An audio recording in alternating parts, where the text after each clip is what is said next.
It flows throughout the body. Without it, you don't function. And it's a radio wave. Science can't find chi. It doesn't exist. There's a lot of them, man. There's hundreds of these weird little schools that were run by people that were running their own little cults. Like one guy would be the kung fu master, he'd have all his students, they'd all be at his command, and he'd be telling them what to do. They're like, yes, sensei. They look untouchable. One move, and their opponent drops. The students, they know the shit does not really work, but they pretend that it works. In front of their students, they are legends. But all of that only works when no one is truly fighting back. Then one day, someone steps in.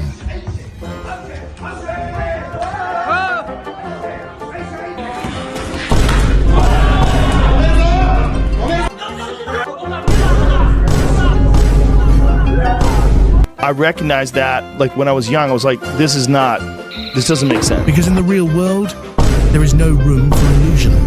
And when the fight actually begins, the truth is all that's left standing.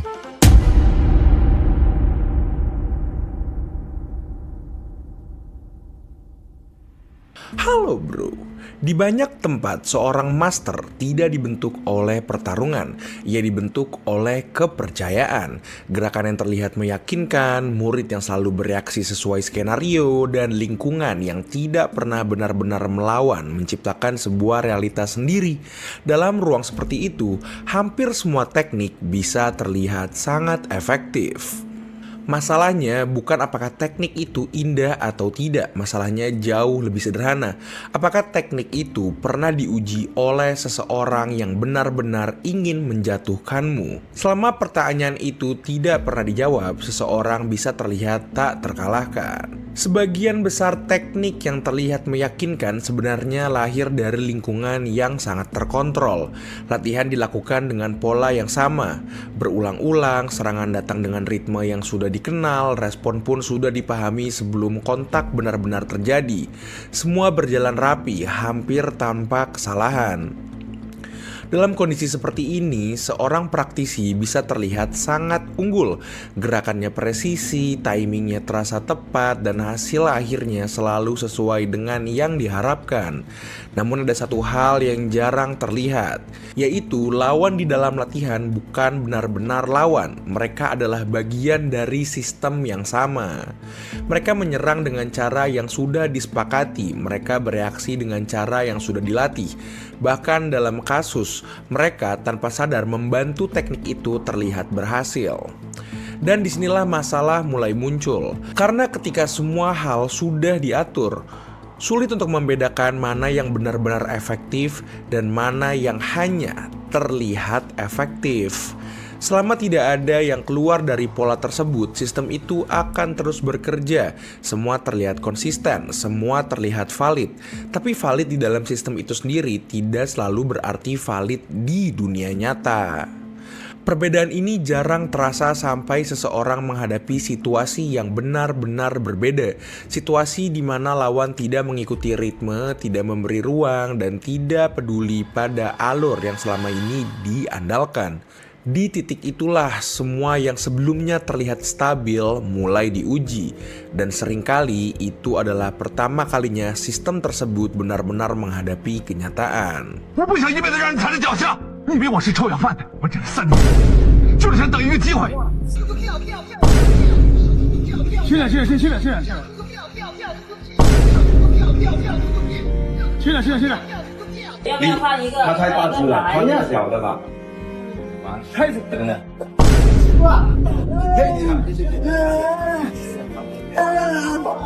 Perbedaan antara ilusi dan realita tidak muncul secara perlahan. Ia biasanya datang tiba-tiba dalam momen yang tidak memberi waktu untuk berpikir. Sekarang coba kita lihat saja langsung contoh aslinya.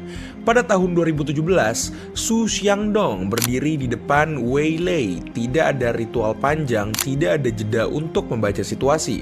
Begitu pertarungan dimulai, Su langsung maju. Dalam beberapa detik pertama, satu hal langsung terlihat, yaitu Wei Lei dipaksa untuk mundur. Ini penting karena dalam banyak demonstrasi, dia adalah orang yang mengkontrol jarak. Dia menentukan ritme, Tapi di sini semuanya terbalik. Tekanan datang tanpa henti, tanpa pola yang bisa dikenali, tanpa ada skenario palsu. Ketika pukulan pertama masuk dengan jelas, tidak ada respon yang terlihat seperti di banyak video-video yang telah ia sebarkan. Tidak ada teknik yang menghentikan serangan.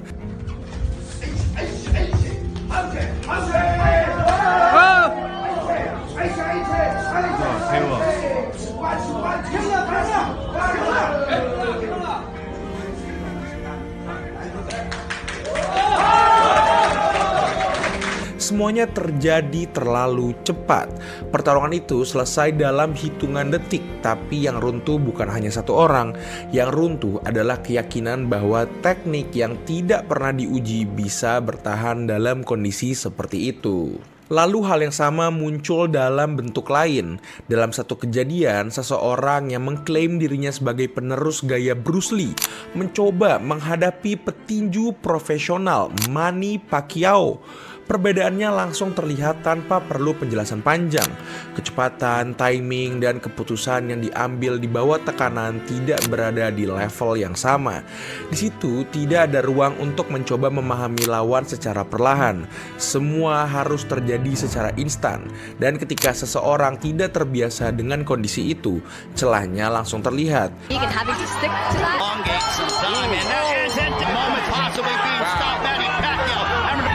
Driving DK. Oh my God! And glimpses at times of his career. Down goes DKU again. Lalu situasi yang serupa terjadi ketika gaya yang mengandalkan gerakan yang sudah tersusun harus menghadapi petarung seperti Buakaw Benchamek. Ritme yang biasanya bisa diatur tidak pernah terbentuk. Setiap detik diisi dengan tekanan, bukan kesempatan untuk menyiapkan teknik. Dalam kondisi seperti ini, satu hal menjadi jelas. Masalahnya bukan pada siapa yang memiliki gerakan lebih indah. Masalahnya adalah siapa yang siap ketika segala sesuatu tidak berjalan sesuai rencana. Dan di dalam pertarungan nyata, hampir tidak ada yang berjalan sesuai rencana. Setelah satu kasus terjadi, mungkin masih bisa dianggap kebetulan. Tapi ketika hal yang sama terus berulang dengan bentuk yang berbeda, itu bukan lagi kebetulan. Itu adalah sebuah pola. Dalam banyak situasi, perbedaannya tidak selalu harus terlihat dalam pertarungan penuh. Kadang cukup dari interaksi sederhana untuk menunjukkan jarak kemampuan yang sangat jauh. Seorang petinju profesional misalnya, bisa mengontrol situasi melawan seorang master, bahkan dengan hanya menggunakan satu tangan. Bukan karena ingin meremehkan, tetapi karena pemahaman tentang jarak, timing, dan reaksi sudah berada di level yang berbeda.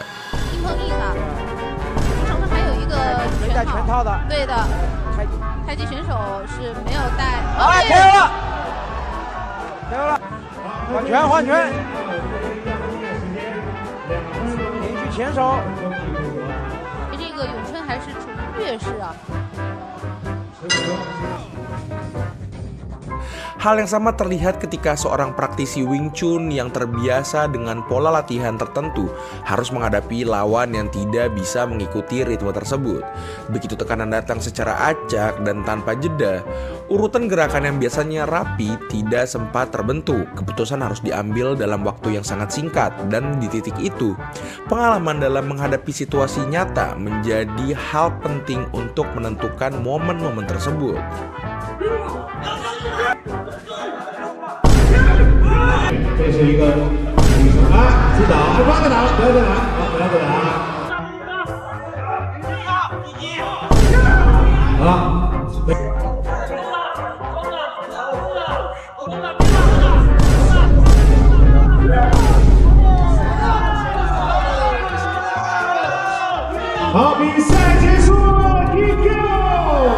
Fenomena ini juga muncul pada mereka yang membangun identitas dari simbol, bukan dari pengalaman. Seseorang bisa meniru gaya Bruce Lee dengan sangat meyakinkan. mulai dari penampilan, gestur, hingga cara bergerak. Namun ketika berhadapan dengan lawan yang benar-benar menyerang, yang diuji bukanlah seberapa mirip mereka terlihat, tetapi apakah mereka tahu harus melakukan apa dalam tekanan. Bahkan dalam kasus yang lebih ekstrim, ada praktisi yang percaya bahwa mereka bisa menjatuhkan lawan tanpa kontak fisik selama berada di lingkungan yang mendukung keyakinan itu. Chi, it flows throughout the body. Without it, you don't function. And it's a radio wave. Science can't find chi.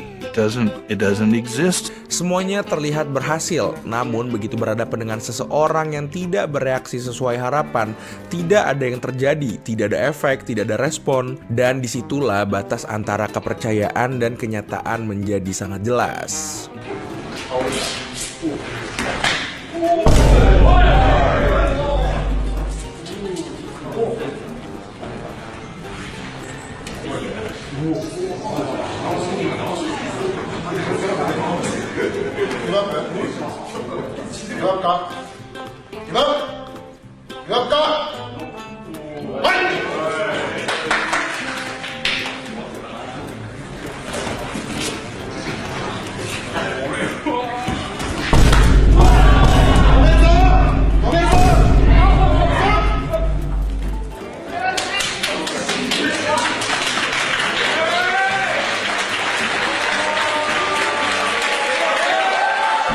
Nah, apa yang dilakukan Su Xiaodong terhadap berbagai lawannya hanya mempertegas pola ini. Latar belakang mereka berbeda, pendekatan mereka tidak sama, tetapi hasilnya sering kali serupa. Begitu tekanan datang tanpa kompromi, teknik yang tidak pernah diuji mulai kehilangan fungsinya. Dari semua kasus ini, kesimpulannya bukan tentang gaya mana yang lebih baik. Yang terlihat justru sesuatu yang lebih mendasar. Teknik yang hanya bekerja dalam kondisi yang terkontrol akan kesulitan bertahan ketika kontrol itu hilang. Dan dalam pertarungan nyata, kontrol seperti itu hampir tidak pernah ada. Di titik itulah perbedaan sebenarnya terlihat, bukan pada apa yang diajarkan, tetapi pada apa yang benar-benar bisa digunakan. Yang menarik, sistem seperti ini bisa bertahan dalam waktu yang lama. Dojo Life is an awesome collection of the fakest martial arts you've ever seen in your life. And something about these videos is so goddamn compelling because these people who are the students, they know the shit does not really work, but they pretend that it works because they're in a cult. Like one guy would be the kung fu master and he'd have all his students, they'd all be at his command and he'd be telling them what to do. They'd be like, "Yes, sensei." They'd scream it out and shit, just like Karate Kid. There's a lot of them, man. I mean, and they're making videos. This is the thing. These people, like, scroll and show how many videos this guy's got up. The thing is, this is just what's on video, man. I don't understand how the people that come to these places, they don't ask for competition. They don't ask to see somebody. They don't know any better, do man. they always? But is it always like, if I did this to a man, he'd die? I recognized that, like, when I was young, I was like, this doesn't make sense. Bahkan setelah beberapa kali terbukti gagal, masih ada orang yang mempercayai sistem-sistem tersebut. Alasannya bukan karena tekniknya selalu meyakinkan, tetapi karena sistemnya tidak pernah benar-benar dibuka untuk diuji. Klaim dibuktikan di dalam lingkungan yang sama, otoritas tidak sering dipertanyakan, demonstrasi menjadi pengganti pertarungan. Selama semua itu berjalan, ilusi bisa tetap hidup. Orang tidak melihat apa yang terjadi ketika seseorang tidak mengikuti skenario. Mereka hanya melihat hasil yang sudah diatur. Di sisi lain, petarung profesional dibentuk oleh kondisi yang sangat berbeda. Mereka berlatih dengan lawan yang tidak kooperatif. Mereka terbiasa berada dalam tekanan fisik dan mental. Mereka memahami bahwa setiap teknik harus bekerja, bukan hanya terlihat bekerja. Dalam dunia ini, tidak ada ruang untuk klaim tanpa pembuktian. Setiap kelemahan akan terlihat cepat, dan setiap kesalahan memiliki konsekuensi. Itulah sebabnya sistem seperti MMA berkembang dengan sangat cepat. Bukan karena mereka menolak tradisi, tetapi karena mereka terus menguji apa yang benar-benar efektif. Pada akhirnya, perbedaan antara master dan petarung sungguhan bukan terletak pada gelar atau penampilan. Perbedaannya terletak pada satu hal yang sangat sederhana. Apa yang mereka lakukan pernah diuji dalam kondisi di mana seseorang benar-benar mencoba menjatuhkan mereka. Karena di luar dojo, di luar demonstrasi, dan di luar skenario yang terkontrol, tidak ada ruang untuk ilusi. Realita tidak peduli seberapa meyakinkan sesuatu terlihat. Realita hanya menyisakan apa yang benar-benar bekerja.